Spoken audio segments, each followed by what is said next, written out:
Ki along be mingla ba bia chano ti ma lela bai 73 ရက်နေ့တုန်းက content monetization အမြန်ဆုံးပွင့်လာဖို့နေလန်း3ခုပေါ့လှုပ်ဆောင်ရမယ့်အရေးကြီးအဆုံးအချက်ထဲမှာပါတယ်ကျွန်တော်နားလေတလောက်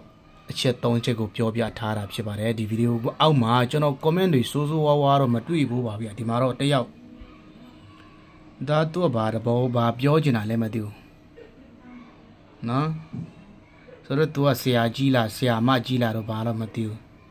manager at online business တဲ့နော် तू တကယ်တော်တဲ့ဆရာတယောက်တကယ်တီးနားလေတဲ့သူတယောက်ဆိုလို့ရှိရင်ဘယ်တော့မှဒီလိုမျိုး comment တွေရေးမှာမဟုတ်ဘူးဘာဖြစ်လို့လဲဆိုတော့ तू တတ်ထားတဲ့နီလန်ကကျွန်တော်သိချင်သိမယ်ကျွန်တော်တတ်ထားတဲ့နီလန်က तू သိချင်သိမယ်ဒါတော့လူတိုင်းမတူနိုင်ပါဘူးကိုတတ်ထားတဲ့ပညာကမတူဘူးဆိုတော့သူ့အကောင့်ကိုတစ်ချက်ကြည့်ကြည့်အောင်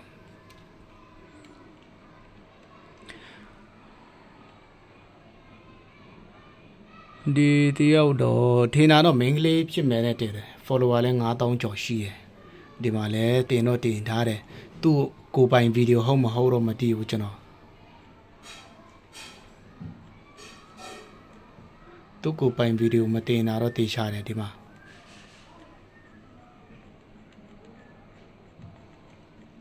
ဆိုတော့အဓိကပြောချင်တာပါလဲဆိုတော့လူတယောက်မှာသူ့မှာပညာရှုတာလူတိုင်းမှာရှိတယ်အယိုးတယောက်မှာလည်းပညာသူ့ရဲ့ကျွန်တော်မမြင်နိုင်တဲ့ပညာရက်တစ်ခုရှိတယ်ကျွန်တော်ကသူ့ရဲ့ပညာအရေးချင်းကိုမသိဘူးဆိုလို့ရှိရင်သူ့ကိုသွားပြီးတော့ဝေဖန်စရာလည်းမလိုဘူးသူ့ကိုတိုက်ခိုက်စရာလည်းမလိုဘူးကိုနေလန်းနဲ့ကိုသွားရမှာဖြစ်ပါတယ်ဆိုတော့ဒီလိုမျိုးလေးတွေ comment စိုးစိုးဝါးဝါးတွေခုလိုမျိုးရေးတဲ့ဟာတွေကျွန်တော် page ထဲမှာကျွန်တော်တိတ်မတွေ့ဘူးပြီးမဲ့ဒီဟာလေးရေးပြလိုက်တဲ့ဟာကျတော့သူရေးထားတဲ့ comment နဲ့ကျွန်တော်တင်ထားတဲ့ဗီဒီယိုကတော်တော်ကိုမဆိုင်ဘူးလို့ပြောရမယ်ဗျဆိုတော့အားလုံးသတိထားကြပါခုလိုမျိုးဒီတယောက်တည်းကိုပဲပြောတာမဟုတ်ဘူးကျွန်တော် Facebook အသုံးပြုတဲ့တူတိုင်းမှာကိုယ့်ရဲ့ account ကိုကြိုက်တယ်လို့လုပ်ပိုင်ခွင့်ရှိတယ်ဒါပေမဲ့သူတပားအတွက်ထိခိုင်းစေမဲ့နစ်နာစေမဲ့ကိုယ့်အတွက်လည်း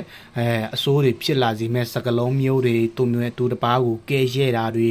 အကဲဖြတ်တာတွေအဲ့ဒါတွေကိုအလွယ်တကူမလုံးမြစ်စေဘူးကျွန်တော်အသိပေးခြင်းနဲ့အားလုံးသတိထားကြပါအားလုံး view ဆိုင်ကြပါကျွန်တော်ဒီ online platform တွေပေါ်မှာလူတိုင်းကကိုယ့် account နဲ့ကိုကြိုက်တယ်လို့ပြောခွင့်ရှိပြီးမြဲအတိုင်းဝိုင်းကိုယ့်ရဲ့ဘေးပတ်ဝန်းကျင်ကိုကြည့်ပြီးတော့ပြောထိုက်တာတွေကျွန်တော်တင်မတင်ဆိုတဲ့ဟာလေးတွေကိုတေချာစစ်ပြီးတော့တင်မယ်ဆိုလို့ရှိရင်တော့ကျွန်တော်